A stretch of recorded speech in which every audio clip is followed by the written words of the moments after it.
Everyone, আসসালামু আলাইকুম। কেমন আছেন সবাই? আশা করি সবাই অনেক ভালো আছেন। আজকে তোমাদের সবাইকে ওয়েলকাম করছি আমার বার্থডে ভ্লগে।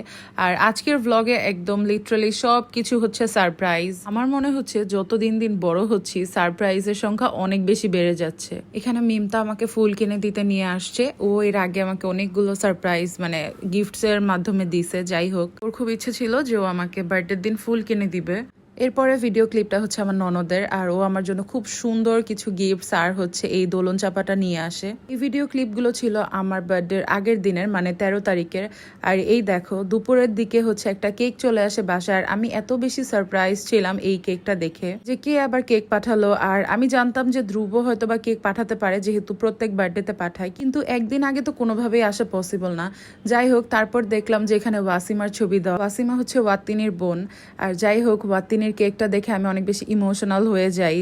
এটা শেয়ার করতেছি। তারপরে দেখো আমি ডেকোরেশন করতেছিলাম, এক্স্যাক্টলি রাত 12টার দিকে আমার জামাই হচ্ছে আমার জন্য গিফট পাঠায় আর হচ্ছে এখানে একটা কেক পাঠায়, যেটা তারপরের দিন আসার কথা ছিল। কেকটা খোলার পরে না আমি এত বেশি খুশি হয়ে গেছিলাম, লাইক আমি ওরে কয়েকদিন ধরে বলতেছিলাম যে আমি পুকি কেক অর্ডার দিব এরকম। তো এক্স্যাক্টলি সেম টাইপের কেক সে আমার জন্য পাঠায়। আর দেখো এই ধরনের সারপ্রাইজ আমি আমার লাইফে কখনো আগে পাই নাই। মানে এই ধরনের সারপ্রাইজ আমি দেখতামই আচ্ছা বয়ফ্রেন্ডরা গার্লফ্রেন্ডদের দেয় বা হচ্ছে হাজব্যান্ডরা গিফট করে ওয়াইফদের, বাট এটা আমার একদম লিটারালি ফার্স্ট টাইম। এর থেকেও সবচেয়ে বেশি সারপ্রাইজিং ছিল যে রাত 12টা, মানে এক্স্যাক্টলি রাত 12টার দিকে হচ্ছে আমার জন্য সারপ্রাইজ আসবে, যেটা আমি কখনো এক্সপেক্ট করি নাই। যেহেতু আমার হাজব্যান্ড বাইরে থাকে, সো ওর পক্ষে আসলে 12টার দিকে মানে এইভাবে সারপ্রাইজ দেওয়া আমাকে কখনোই পসিবল না। বাট ও হচ্ছে আমার জন্য এই সারপ্রাইজটা পাঠায়। আর এটা দেখে আমি লিটারালি মানে দুপুরে তো ওয়াতিনি সারপ্রাইজ দেখে ইমোশনাল হয়ে গিয়েছিলাম, আর রাতের দিক দিয়ে মানে একদম 12টার দিকে আমি কখনো এক্সপেক্ট করি নাই। তারপরে হচ্ছে এত সুন্দর একটা সারপ্রাইজ পাঠাইছে। আর এই দেখো আমি ফুলটা নিয়ে এখানে ভিডিও করতেছিলাম।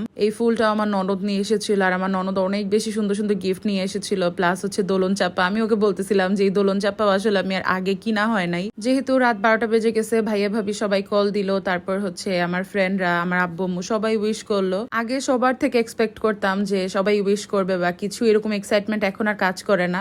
এখন হচ্ছে নিজের ফ্যামিলি মেম্বার্স বা খুব ক্লোজ ফ্রেন্ড ছাড়া আসলে সবার থেকে এক্সপেক্ট করি না। তো ওয়াতিনির কেকটা কাট করে ফেললাম রাতের বেলাতেই। কেকটা অনেক বেশি মজা ছিল। এরপরের দিন ভাইয়া ভাবির কেকও আসবে, অ্যান্ড এই দিন হচ্ছে আমার বার্থডের দিন। বার্থডের দিন সকাল থেকে ডেকোরেশন, এক্সাম দিলাম, ডেকোরেশন করলাম, সবকিছু ফাইনাল করে ভাবলাম যে এখন আমি শাওয়ার নিয়ে আসি। বাট এই টাইমে অধীরা, সাফিন আর হচ্ছে মাহিয়া চলে আসে। এটা যে আমার জন্য কত বড় সারপ্রাইজ, বিকজ আমি হচ্ছে ভাবতে পারতেছিলাম না যে সাফিন ওরা চলে আসবে, অ্যাজ আমি হচ্ছে গার্লস একটা পার্টি রেখেছিলাম। এরপর দেখো আমি শাওয়ার থেকে এসে হচ্ছে উইদাউট মেকআপ মানে যে রকম ছিলাম সেরকম ভাবে কেকটা কাট করতেছিলাম। আম্মু বিরিয়ানি রান্না করেছিল, আর তখন প্রায় রান্না শেষ। তো ওরা হচ্ছে খাওয়া দাওয়া করতেছিল, আর এই তো আমরা সবাই মিলে খাওয়া দাওয়া করতেছিলাম। ঠিক তখনই ভাইয়া ভাবির কেকটাও চলে আসে। আর এখানে টেস্ট ট্রিটের একটা বড় কেক ছিল চকলেট ফ্লেভারের। টেস্ট ট্রিটের এই চকলেট ফ্লেভারের কেক আমার অনেক বেশি পছন্দ।